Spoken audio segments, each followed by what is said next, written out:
Magandang araw po sa ating lahat. Nakita po natin kahapon ang part 1 ng video message ni Vice President Sara Duterte kung saan nililihis na naman niya ang mga issue. Talaga pong tatak Duterte na yata ang pambubudol. Mula sa peking war on drugs, peking good governance, peking pagkontra sa korupsyon, at ngayon, peking sagot sa mga issue.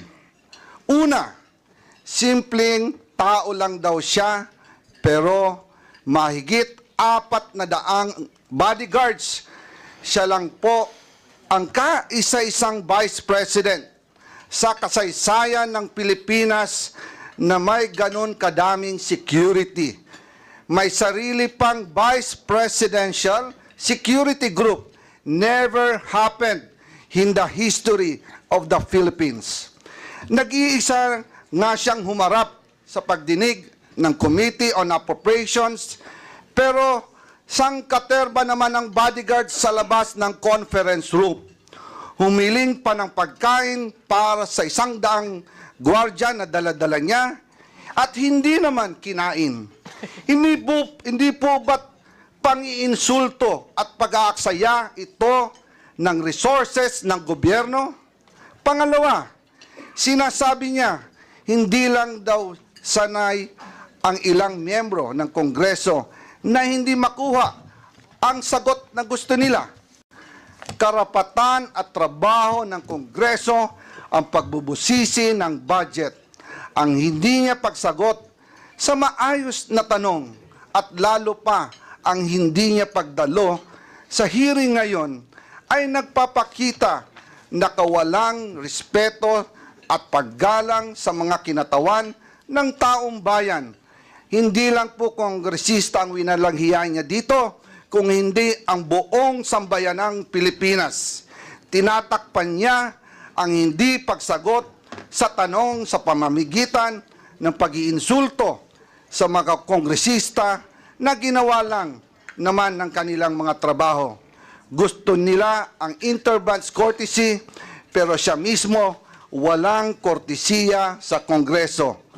Pangatlo, malinaw na pambubudol o panlilinlang sa mga Pilipino ang pagsasabi niyang kinikilala niya ang kapangyarihan ng Kongreso sa budget. Malinaw naman sa tao, live sa TV at internet, kung ano ang kanyang asal. Wala siyang sinagot ni isa man lang na tanong ng mga kongresista. Abogado pa naman siya, pero mukhang absent siya nung tinuro ang prinsipyo ng separation of powers at Kongreso bilang co-equal, kapantay ng sangay ng gobyerno ng ehekutibo. Batay sa ating representative democracy, ang mga kongresista ay binoto bilang kinatawan ng taong bayan. Kaya kapag ang isang kongresista ay nagtatanong sa paggamit ng budget, siya ay nagtatanong hindi lang bilang individual, kundi bilang kinatawan ng Pilipinong bumoto sa kanya. Demokrasya at hindi po tayo monarkiya. Wala tayong hari at reyna. Sunset na po ang dating administrasyon. Kaya wala pong karapatan ang ating mga halal na opisyal na umastang parang masasakupan niya lang ang mga kinatawang ng taong bayan. Pang-apat, paulit-ulit niyang sinasabi, I will defer to the wisdom of Congress. Pero hindi naman po ito totoo. Kasi kung totoo ito, sasagutin niya mga tanong ng mga mambabatas, lalo na sa issue ng confidential funds. Naalala ko last year, kinausap namin si BP Sara at ang kanyang mga trusted aides tungkol sa 2024 budget.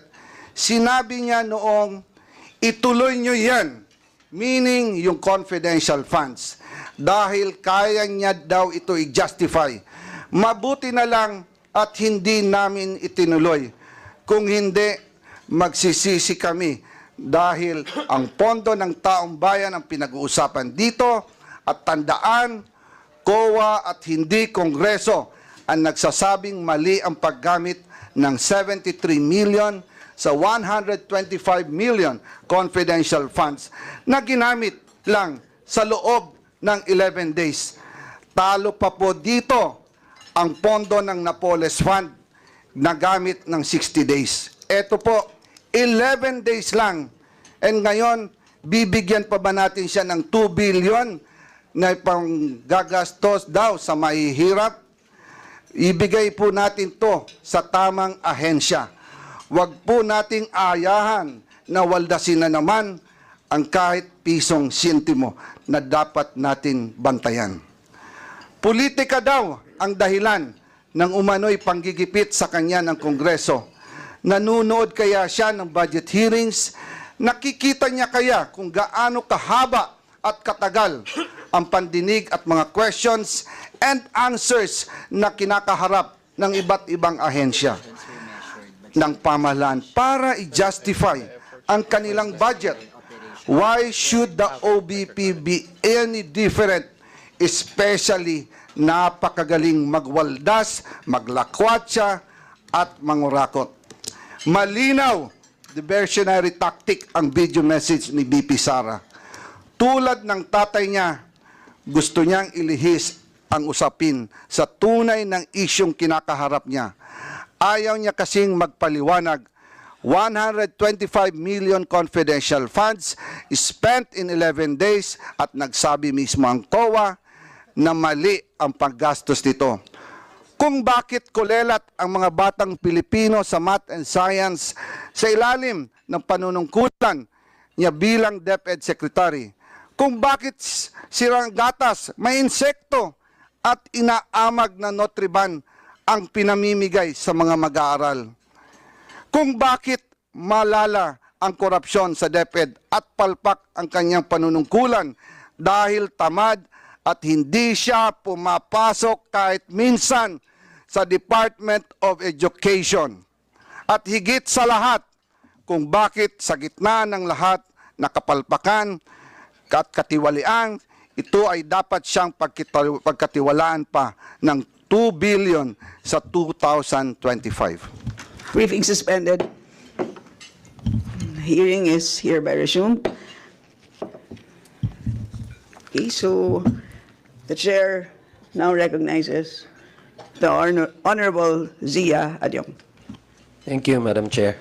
Bismillahirrahmanirrahim. Assalamualaikum warahmatullahi ta'ala wa barakatuh. Madam Chair, if there's anyone in this room that is most unhappy, discouraged, or saddened by the non-attendance of our Vice President, it would be me, Madam Chair, because I'll be the one to sponsor the budget of the Office of the Vice President in the plenary. I remember, Madam Chair, 2 years ago, when I was watching the Senior Vice Chair also doing the same thing, sponsoring the budget, I told myself, even if they forced me to take on that kind of job, I would not. And look at what happened. Now I do believe that karma is real.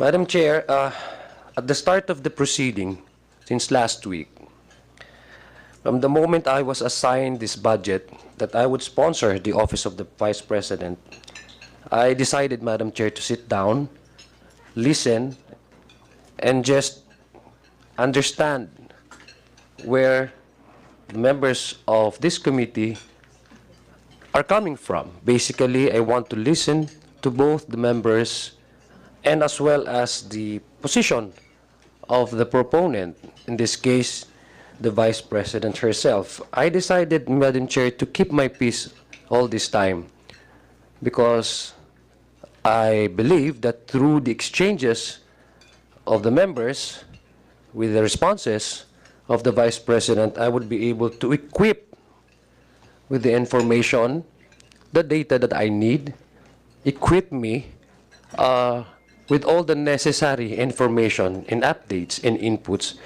for me to be able to sponsor and perhaps defend, and to some extent convince the 300 plus members of this House that the budget of the Office of the Vice President, as proposed by under the NEP, is valid, legitimate, and rightly so. So, Madam Chair, as we witnessed in the first committee deliberation, I felt that there's really a need for this committee to invite again the Vice President. In fact, I took the liberty, Madam Chair, of approaching the Vice President last week, immediately after the Senior Vice Chair suspended the deliberation, and after learning that there was no enough information that I gathered from the responses of our Vice President, I approached her while she was exiting the building and politely requested that, if possible, baka po pwede mag-usap ang aming opisina. And I asked her politely and courteous and with respect, and as a matter, just to be fair, she was polite and courteous when she responded. And up to now, Madam Chair, I'm still waiting for that meeting. Mr. Chair, I came from a culture that is steeped in tradition. I came from a minority Muslim community where tradition to us is not just convenience. It is a way of life. I agree, Madam Chair, that time-honored tradition of this honorable institution has a sanctity to it. However, Madam Chair, we must also remember that that tradition is born from a courtesy, from either parliamentary courtesy or inter-branch courtesy. Courtesy, Madam Chair, is given as a privilege. And as such, privilege is not given freely. It is earned. Privilege, Madam Chair, is both circumstantial and conditional, Madam Chair. But what I believe as a neophyte member of this House, what I believe, Madam Chair, is the primordial concern and duty of each and every one of us is to be truthful to the oath that we have taken and to be truthful to the duty that we have sworn to preserve, protect, exercise to the best of our ability without fear or favor. So, Madam Chair, I hope as a neophyte member of this House, I hope that we can probably proceed with this deliberation, although I am deeply saddened and feeling helpless in the coming days once the committee report will be delivered in the plenary, because I'll be the one again to sponsor and defend the budget of the Office of the President. Madam Chair, before this manifestation, before the Senior Vice Chair recognized this representation to say my piece, I was listening intently to our Chairman of the Committee on Appropriations, Representative Zaldico.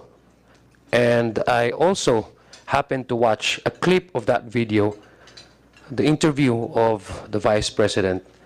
And she said in that interview that part of the reasons why she did not respond to the questions asked by the members is that in her mind, only two persons actually decides the budget. Speaker and the the chairman of the committee. Just to set the record straight, and this is not to side to either of the two. Madam Chair, it is unfair, to say the least, and misplaced, if you would ask me. That's a misplaced argument to put it that way, because we know that the budget is prepared by the executive branch. Before it lands on our doorstep, the executive in each agency proposes their budget to the DBCC, and thereafter they would have to defend that, and all the budgets that have been approved, many of the agencies' initial budget are not in toto reflected in the NEP that is being submitted to us, is defended by these agencies. So in terms of preparation, no member of this House is involved in the determination of the funds. When it comes to this House, it is already prepared, and it is decided by the majority of the members of the appropriation.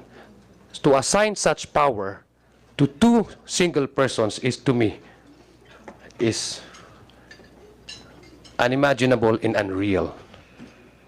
This House, since 1907, according to Congressman Paulo, who is also a fellow neophyte, we always value the very simple truth in exercising the powers of the state through legislation, and that is majority decides, because that is the very basic definition of a democracy. In this case, in the budget preparation, nobody was involved. Members of this House, nobody was involved, and once it reaches this this honored institution, no person can decide on its own on how do we go about with the budget. It is the decision of the majority. It is the decision of the majority members of this House as a way of observing the very basic democratic principle. So again, Madam Chair, I hope you would wish me good luck, and I hope we can carry this over to the plenary. Maraming salamat po. Salamat, Kong Zia. Of course, good luck, at syempre, hindi naman kita, tatabihan kita. Okay, and of course, before we call our last member, kukunin ko na rin ang pagkakataon dahil last year mukhang maraming nalito. Na-confuse sila. Akala nila ako ang nag-sponsor ng budget ng OVP. Hindi po. Ang sponsor ko ay ang budget ng COA. Yun lang po. Nililinaw ko lang po. Okay. So, mukhang masarap ang lunch. Kaya, para lang matapos na ang ating budget proceedings, may I now recognize the Honorable Jill Bongalon. Thank you, Madam Chair. Just a final statement, Madam Chair. I went here prepared with questions to answer the office of the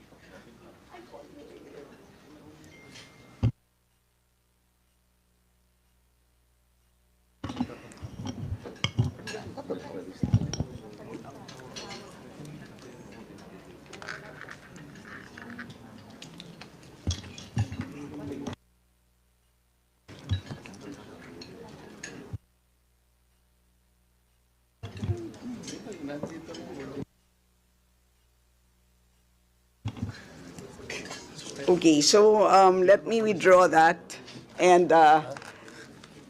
instead recognize the Honorable Dante Marcoleta. Salamat, Madam Chair.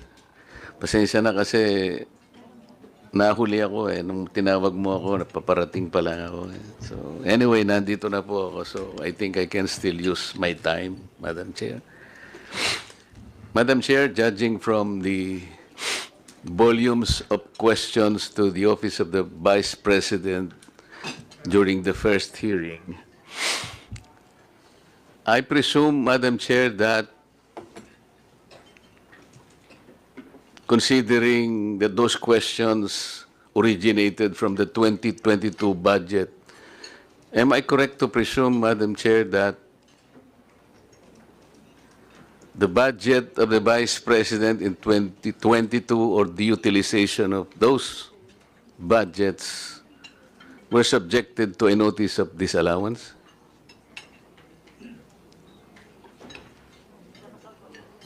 COA? Come again, sir. What's the question po? Tinatanong po kayo kung nagkaroon ng notice of disallowance noong 2022 ang OVP. 2022? Yung Madam mga questions po kasi, Madam Chair, the way I understood them, 2022 ang origin, parang ang damdam ko, merong subject of notice of disallowance, yung budget ng Vice President, because of the type of questions asked during the first hearing.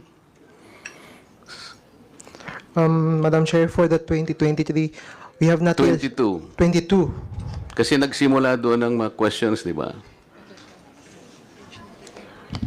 Based on the report of COA, Madam Chair, for the year Nagsimula 2022, yung tanong yung 2022. the audit team issued notice of disallowance amounting to 2,638,186 on April 5, 2022 pertaining to the engagement of private lawyer as legal consultant without the written conformity of the Solicitor General and the concurrence of COA. So that's the only ND or notice of disallowance issued during that year. What about in 2023, Madam Chair? For 2023, Madam Chair, there was no notice of disallowance issued to the OBP. So why is it, Madam Chair, that most of the questions are being asked as though they do not believe the Vice President than when she said that she is already communicating with the COA? Madam I Chair. think the Office of Vice President, Madam Chair, is being audited by the Intelligence and Confidential Fund Audit Unit. Is that correct? Madam Chair, if I may I clarify, what I have said about the notice of disallowance is pertaining to the transactions of the OBP, not for the confidential fund, because we are the audit team of OBP for the transactions to audit the transaction of the OBP, not the confidential fund. The confidential fund is being audited by the ICFAO, another office from the COA. Yes, so the question is supposed to be for you. Yes, Madam Chair. Subjected ba sa Intelligence and Confidential Fund Audit Unit, Yes, yung Madam. confidential fund ng Vice President? Yes, Madam Chair. So was there a notice of disallowance? There was a notice of disallowance issued for the fourth quarter of 2022, Madam Chair. There was. Yes. Okay, Madam Chair, may I know the nature of a notice of disallowance? I mean the nature. A notice is How do you characterize a notice of disallowance? a notice is disallowance is given for expenses disbursed. With it is a notification to the head of agency and or accountant informing and requiring the persons liable to restitute the amount of the disallowance that is a confidential expense disapproved or disallowed in audit, either in whole or in part, as a result of illegal, irregular, or improper disbursement or expenditure of such fund. Your You Honor. call it IUEEU. Is that correct? Yes, I, Madam Chair. regular. U is Unnecessary. Unnecessary. Madam Chair. E, Extravagant, Madam Chair. another E.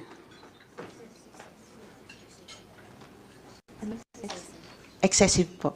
And U. Unnecessary, Your Ang una yung unnecessary, unconscionable. unconscionable po. Okay, so you initially determined when you issued a notice of disallowance to the office of the Vice President that somehow merong lumabas dun sa IU-EEU. Is that correct? Yes po, Madam Chair. So how do you characterize a notice of disallowance? May I be clarified po on the question, Madam Chair? I do not know how to simplify. How do you characterize? What is a notice of disallowance? It is a notice po to the head of agency. Okay. Is a notice of disallowance contestable? Yes, Madam Chair. It is not a final It is not a final action judgment. of COA. Opo. It is appealable. Yes, Madam Chair. Okay. What is now the stage of the notice of disallowance issued to the office of the Vice President? Madam Chair, we have issued the notice of disallowance, and it was received by management on August 9, 2024.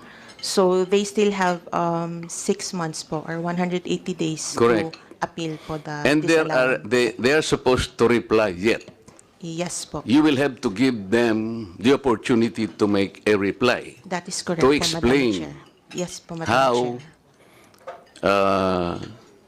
the budget was utilized. Opo. And that is part of due process. That is correct po. Meaning to say, there is no guilt yet until and unless you are able to receive the reply, the answer, and the explanation of the office of the Vice President. That is correct po. And it has Have you been received a copy? of the reply po. Yes. They have not yet replied po So to the yun na ND. nga eh.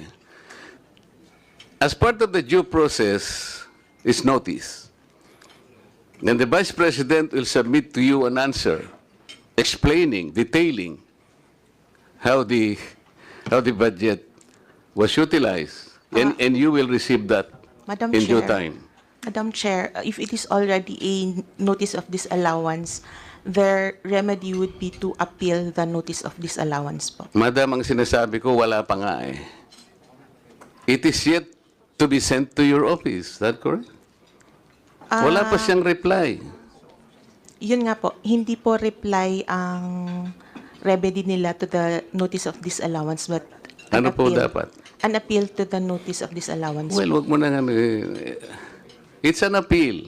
Yes po. Sa aming mga hindi masyadong nakakaalam ng terminology, pwede ring reply. Reply is an appeal. Ngayon, ibibigay pa lang sa'yo. Madam Chair, ang reply po is we presuppose na sa ICFAO po ulit, pero ang appeal po is with the commission proper na po. Madam Chair, napakasimple po ng sinatanong. Alam po natin yun. A reply is supposed to be submitted to the commission proper. Yes po. Pero sa ngayon, hindi siya magre-reply kasi sasagutin niya muna kayo. And until today, hindi pa niya sinasagot because they are still within the reglementary period of 6 months That is correct po. to make an That is answer correct. to you. That is correct po. That is the nature of things, Madam Chair. That is correct. So wala pa siyang, there is no judgment yet. That is correct po. And it has been emphasized po in the first hearing that the notice of disallowance Kaya nga, if is not yet questions, for final. example, are coming from us, questioning and judging the utilization of the funds of the Vice President, when you yourselves, the rightful office, has yet to receive the explanation, we cannot be more popist than the Pope, Madam Chair. Is it correct? Madam Chair, as we have said, on our part, the ND is not No, you are final. not answering my question. Kung kayo nga tatanggapin nyo pa lang magsasubmit pa lang if we will be questioning it already from our end, we're like more popist than the Pope, Madam Chair. Am I correct? I cannot. O ikaw naman, ba't naman hindi mo masasagot naman yan, napakasimple. Kung ikaw nga, hinihintay mo pa dapat naman nating hintayin, that is the part of due process. Yes. Kami naman naglulundag na kami na nagtatanong. Kaya nga ang sabi ng Vice President, narinig ko, I am already communicating. I am about to communicate with the COA. I think she will do that because that is the process. Hindi naman pwedeng hindi niya sagutin. Kaya nga po ang sinasabi ko, kasi ang dami na pong nagsipagtanong. Lalo na po nung unang hearing, naglulundag po lahat eh. So the nature of a notice of disallowance, Madam Chair, it is yet to be explained. Sa ngayon, hindi pa eh. Kung sakaling ma-explain, Madam Chair, at halimbawa, hindi nyo pinakinggan, the Vice President has the option to go to the COA proper for an appeal. That is correct. That is correct. And considering the appeal was dismissed, the Vice President can go to the Supreme Court. Is that correct? That is correct. So there po. is a whole gamut of process. That is correct. Will you po. confirm that? That is correct po, Your Honor. That is why, can you advise us, including me, whether we are supposed to ask questions, considering that you have not yet received her explanation to your office? Madam Chair, I am not. You cannot advise me?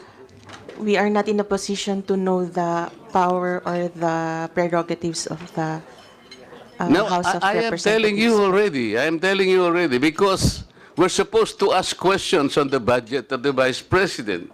But they started asking questions on the 2023 budget, which was subjected to a notice of disallowance. I'm telling you, Madam Chair, that the Vice President is yet to make an explanation to be submitted to your office, and you are waiting for that. Yes, Madam Chair.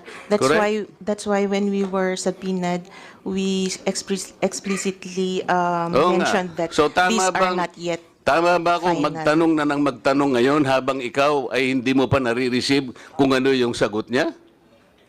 Do you think I am correct in asking questions habang ikaw ay naghihintay pa lang ng isasagot niya sa iyong opisina? Tama ba ang gagawin ko kung magtatatanong ako ngayon? Madam Chair, I can only speak po for on the point of view of COA now. We have issued these.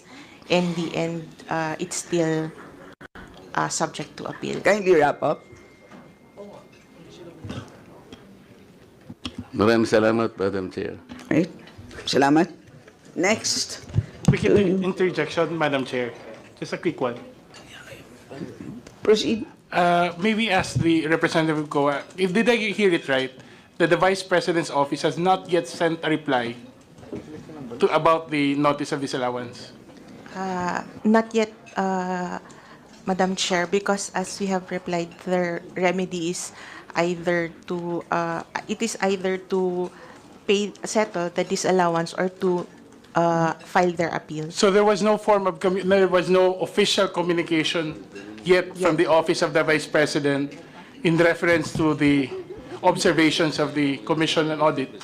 As to the notice of disallowance, there has been no communication yet. I'm just Madam raising that point, Madam Chair, because if I remember it right, the Vice President replied all throughout the discussion that she has already communicated to the Commission on Audit. Clarification, Madam Chair. The notice of disallowance signifies that it has already gone through a lot of steps before Back it and has forth. arrived at a notice of Yes. disallowance. So from the time that an AOM was Issue. issued, there have been communication with the office. So of it the is Vice correct to President. assume, Madam Chair, that due process was afforded to the Office of the Vice President. Yes, Madam Chair. Thank you, Madam Chair. Salamat. Madam Chair. Okay, pwede po kayong magpalista for orderly proceedings. We have Madam Chair, this is in relation Ron to... Salo. Madam Chair, this is in Chair, relation to... I'll just yield We will- to Congresswoman Roman. Pasensya na po ha. Ililista ko na lang po kayo, Kong Roman. The chair now recognizes the Honorable Ron Salo. Maraming salamat po, Madam Chair. But I'll willingly yield to Congresswoman Roman, Madam Chair, if it's all right with the Chair. Okay, so the chair now recognizes the Honorable Geraldine Roman. Madam Chair, just a observation during the interpellation of our esteemed colleague, Marcoleta. I would like, Madam Chair, to remind our colleague, Mr. Marcoleta, Representative Marcoleta, that such terminology as nagtatatalon para magtanong are improper. To insinuate that my colleagues and us, who validly and willingly want to pose valid questions regarding the budget of the Office of the Vice President, is unacceptable. Hindi po kami nagtatatalon. We have valid questions. I wanted to ask valid questions, but of course nobody is here to answer them. Which brings me to my second point, that I was listening intently to the intervention of Representative Marcoleta about respect for tradition. And I agree that yes, there are traditions and courtesy is extended where courtesy is also given. And this no-show for me is not exactly what you would call a courteous gesture on the part of the Office of the Vice President. Nevertheless, Madam Chair, once more, I'd like to express my frustration that sinubukan ko lang po dumating today with certain valid questions, but wala pong tayong sasagot dito. Thank you very much, Madam Chair. Salamat. And now, the Honorable Ronzalo. Thank you very much, Madam Chair. I just have one clarification because same with Congresswoman Roman, I also have some questions to ask. But nonetheless, I'll be content with listening to the explanation perhaps of the Commission on Audit. Ang simple lang po yung tanong ko kasi at the end of the day, yung Commission on Audit, Madam Chair, sila po yung nagde-determine kung isang pondo ay nagastos ng mas maayos. But I wish to go back to the basics. Ano exactly from the point of view ng COA ang mandato ng opisina ng Vice President? Kasi at the end of the day, dito po sa mandato, mami-measure exactly kung yung bang mga pondo at ginagastos are aligned exactly with the mandate. So gusto kong maintindihan mula sa punto de vista ng Commission on Audit, ano po sa tingin po nila exactly ang mandato po ng Office of the Vice President? Maraming salamat po.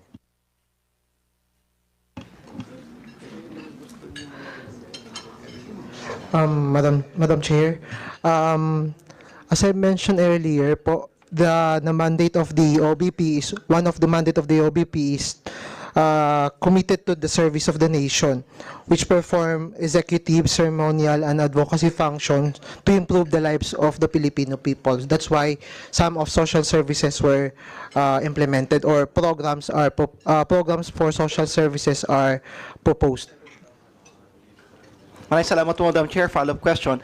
So sa tingin po ninyo, yung mga proposal po ngayon, align naman po doon sa mandato ng Office of the Vice President? Based on the mandate of the Office of the Vice President, yes. Since the programs is consider social services, socio-economic services po, Madam Chair. Maraming salamat po, Madam Chair. Okay. So now we shall begin round 2. And the chair now recognizes the Honorable Jill Bongalon. Thank you, Madam Chair. Madam Chair, quick clarification with the Commission on Audit.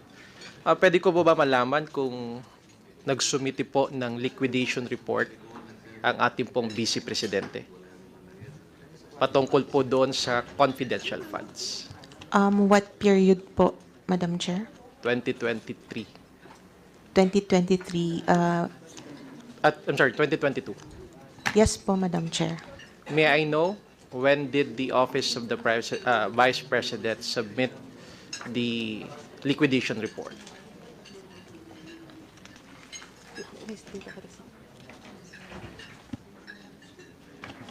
Madam Chair, the ICFA received the liquidation report on January 17, 2023.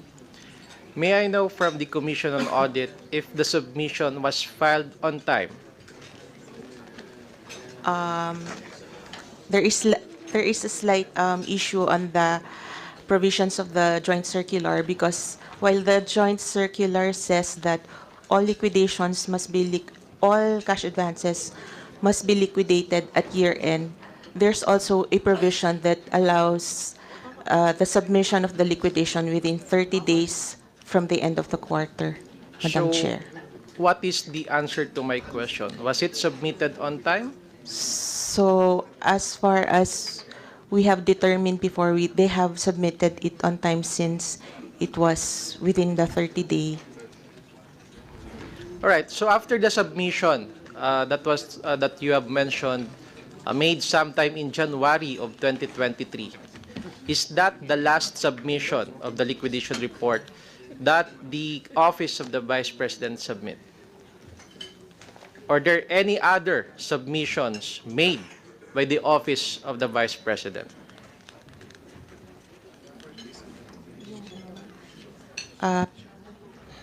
Madam Chair, they submitted an additional document.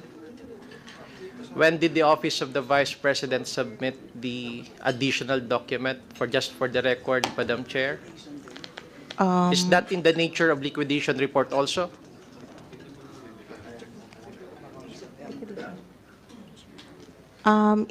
It was an accomplishment report, Madam Chair. So what is the nature of that report? It is an accomplishment report. It is part of the liquidation report, but not an That is entirely. part of the liquidation report that was submitted sometime in January. May I know, just for the record, when did the Office of the Vice President submit the accomplishment report?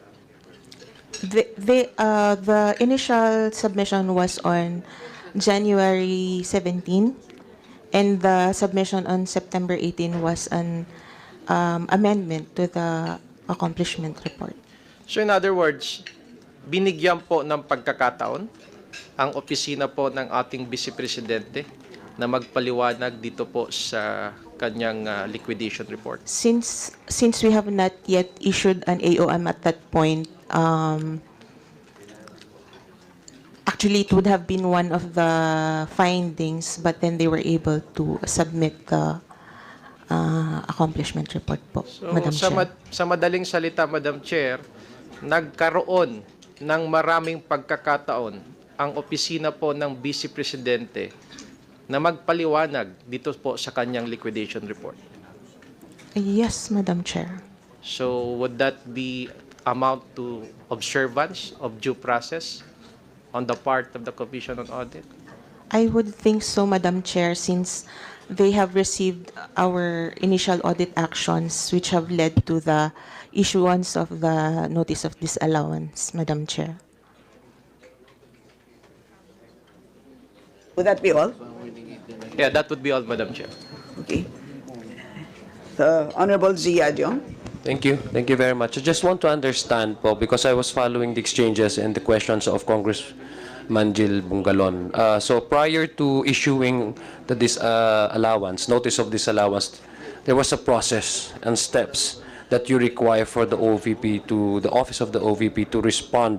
Yes, Madam Chair. Yes, to this observation. No, I just want to walk me through. No, how many processes does actually entail before COA finally decides to issue a notice of disallowance? From the moment the agency submits their liquidation report, we do our audit on the liquidation based on the joint circular issued by the COA, DBM, DILG, and GCG, and DND. And then if the liquidation is in order, we could just issue a credit notice. But if not, if there are deficiencies, we issue an audit observation memorandum advising them the AOM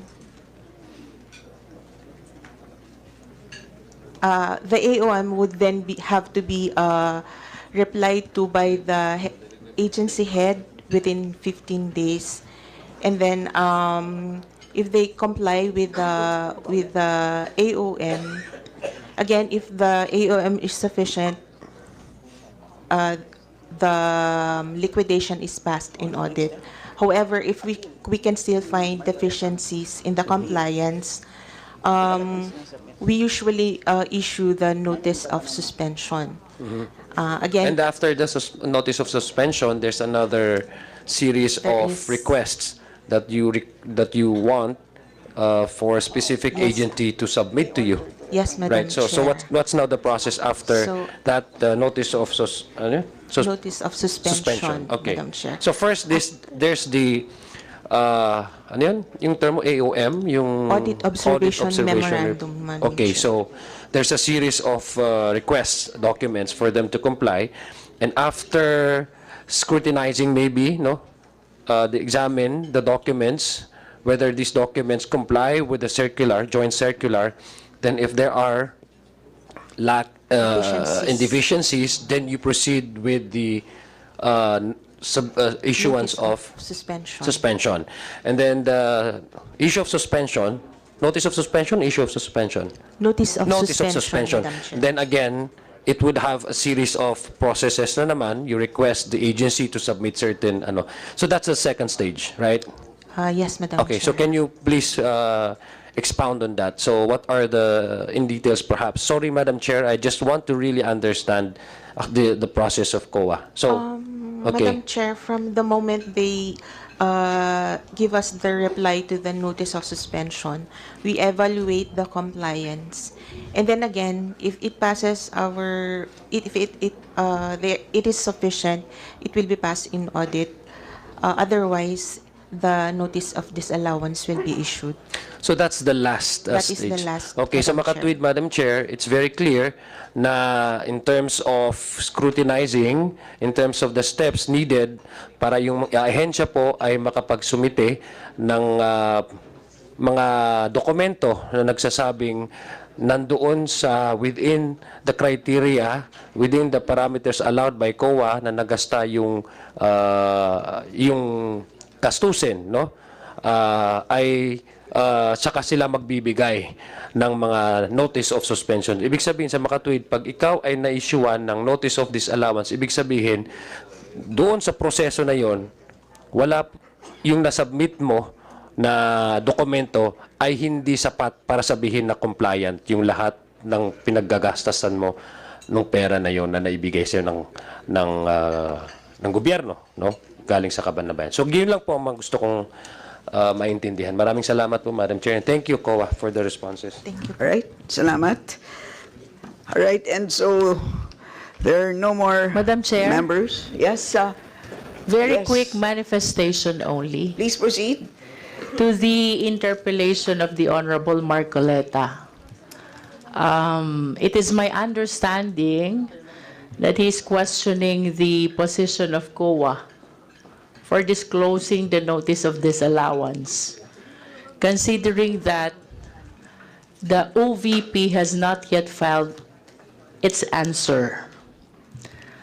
I just wish to manifest, Madam Chair, that the filing of an answer or appeal, as the more appropriate term, is not mandatory.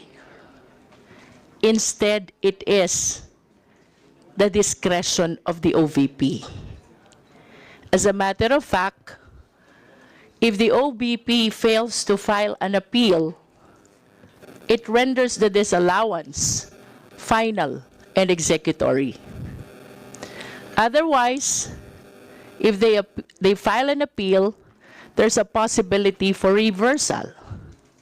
And be that as it may, Madam Chair, this representation does not see any issue why the COA should not disclose the notice of disallowance. Let us all be reminded by the constitutionally guaranteed right of the citizens to public information on matters concerning public interest. And even assuming that after the filing of an appeal, the notice of disallowance was reversed, the COA has all the liberty to disclose to the public that they were wrong in issuing the ND, and that later on the OVP was able to justify the basis for the issuance of the ND. So to conclude, Madam Chair, the filing of an answer or an appeal, as a more appropriate term, is not mandatory. Instead, it is discretionary. If the OVP files an appeal, then she has a chance to reverse the decision in the ND. Otherwise, if they opt not to file an appeal, then the ND becomes final and executory. Thank you, Madam Chair. And to add, there is no specific provision in the joint circular prohibiting the disclosure of an ND. And number two, by definition, kung na-disallow na ang isang expense, ibig sabihin nun ay hindi siya confidential. Kaya pwede nating pag-usapan. And besides, ito po ay in aid of legislation. And so with that, Madam Chair. yes, the Honorable Bong Teves. Madam Chair, just a short manifestation. I just want to express my support to the statement of our Chairman El Saldico. And also, according to the letter of the OBP, Office of the Vice President, they differ to the discretion of and judgment of the committee.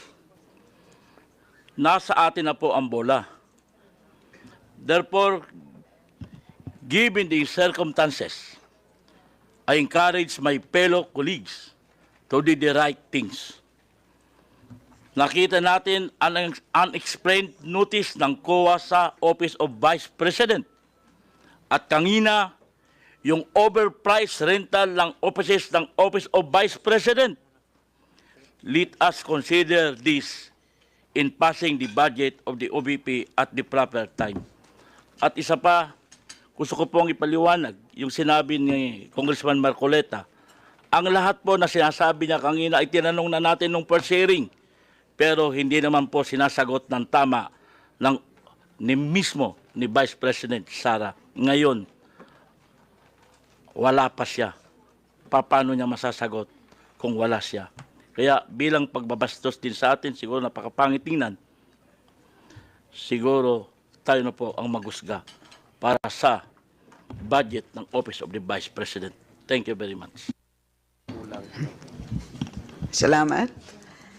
So, there being no other member who wishes to interpolate, I'd like to recognize the Honorable Jill Bongalon.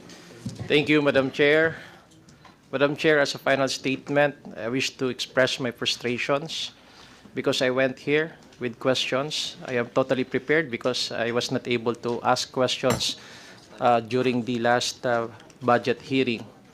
But the questions remained unanswered, Madam Chair.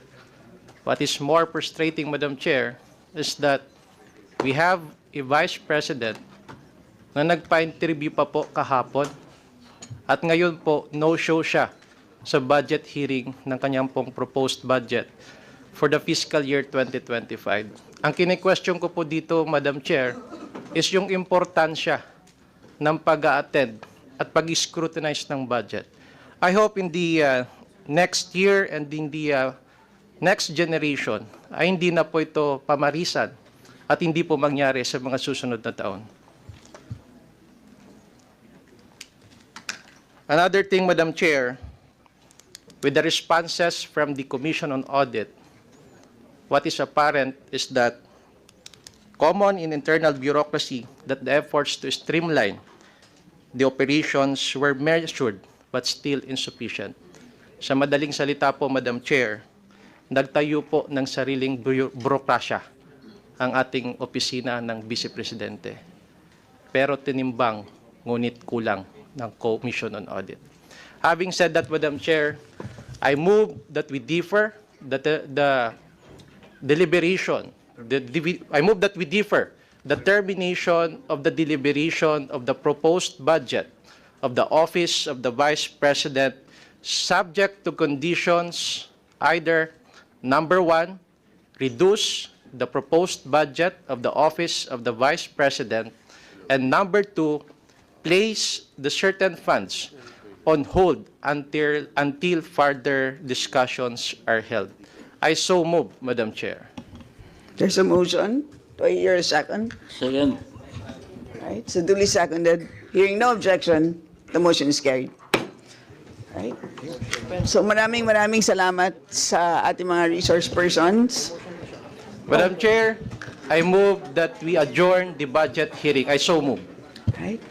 Duly seconded. The motion is carried. Right, maraming salamat.